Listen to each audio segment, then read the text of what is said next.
i-flex ko yung aking mga alugbating bonggang-bongga na ang kanyang mga dahon. Malapit na ako mag-harvest. Next week, puputulan ko na yan, ilalagay ko sa mundo. Pakataba. Taba kasi yung lupa na.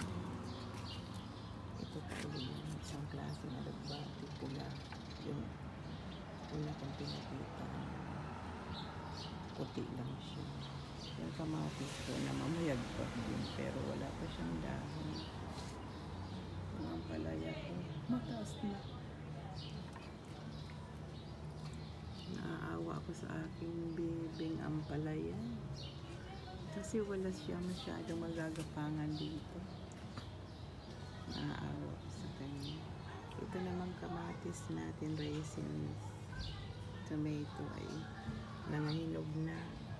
Malapit ko na yung tanggalin dyan. Kakatuwa. Pero, yan, mayroon pa dito isang alugbati. Tingnan nyo yung mga talong kinain ng kinain ng ibon ang mga dahon niya. Kaya binaba ko na yung iba. Yung mga kalbo na sila dyan sa baba. Grabe yung mga ibon na yan. Hindi naawa sa aking mga bibing.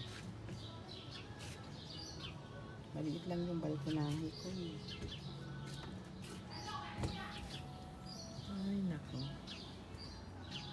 Maliit lang ang ating isang hektarya lang.